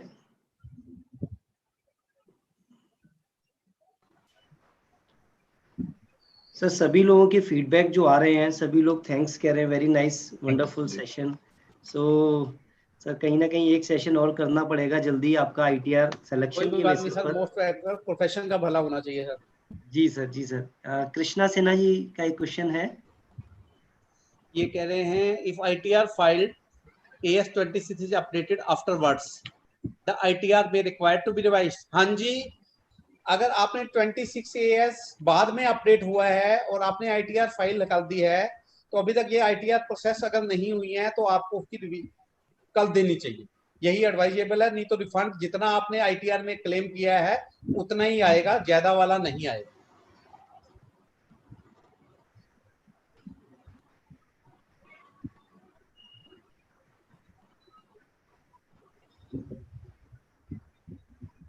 सर सीए सुभाष जी का एक क्वेश्चन है, इंफ्रास्ट्रक्चर बॉन्ड कह रहे हैं infrastructure bond interest is to be treated as income on accrual year to year basis और income on the year when finally pay. देखिए sir Subhash ji, infrastructure bond की जो इनकम है इंटरेस्ट की, वो इनकम फ्रॉम अदर सोर्सेज में taxable होती है।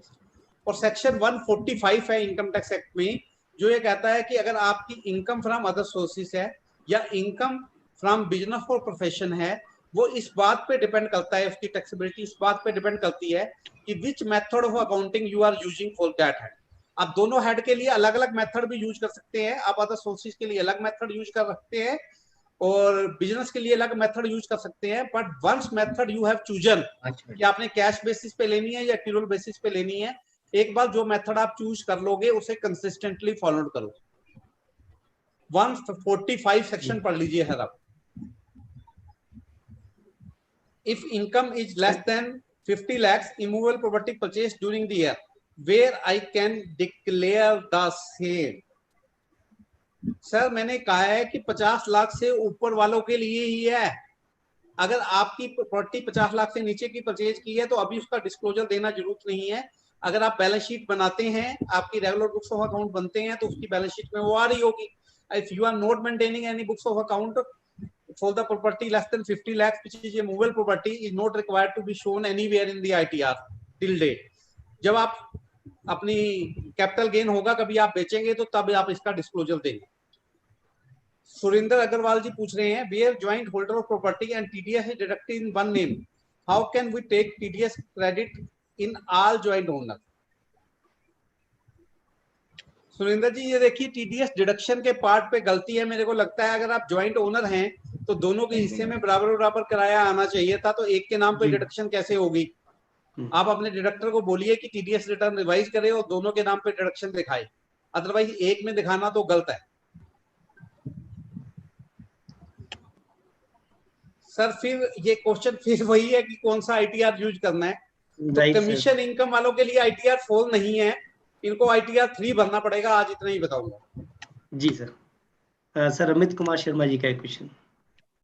अमित कुमार शर्मा जी का क्वेश्चन है, income department is doing everything which is possible to grab all fraud and misconduct but client does not understand this thing, they just want to reduce the tax liability. Sir यही तो मैं कह रहा हूं, आज की date में client को समझाना सबसे मुश्किल काम है प्रोफेशनल के लिए। रादर देन हमारे ट्रेनिंग प्रोग्राम इस बात को पढ़ाने के लिए कि कानून क्या है, इस बात को होने चाहिए कि क्लाइंट को कैसे समझाना है, कैसे क्लाइंट को रिटेन रखना है, कैसे मेंटेन करना है, कैसे ग्रो करना है।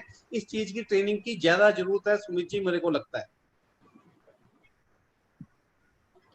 सर बहुत जरूरत है सर। आपका जो सेशन आज का रहा है बिल्कुल आई ओपनर रहा है कि प्रैक्टिकल सभी लोगों के व्यू आए हैं कि सर ने दिल से प्रैक्टिकली बोला है कि एक्चुअली में क्या हो रहा है और क्या नहीं है। तो सर विद दिस हम आज का सेशन कंप्लीट करते हैं और कुछ क्वेश्चन रिटर्न फाइलिंग से रिलेटेड है कि कौन सी रिटर्न कब फाइल करनी है, तो उसके लिए नेक्स्ट वीक में आपसे डिस्कस करके एक सेशन प्लान कर लेंगे। और बहुत अच्छा सेशन रहा हमारा। आपसे आप भाइयों का सहयोग है, धन्यवाद, आपने मेरे को मौका दिया। धन्यवाद सर, वेरी नाइस सेशन। धन्यवाद सर। सर आज का सभी व्यूअर्स से रिक्वेस्ट, आज का कंक्लूड करते हैं सेशन और फिर से मिलेंगे एक नए सेशन के साथ। Thank you very much.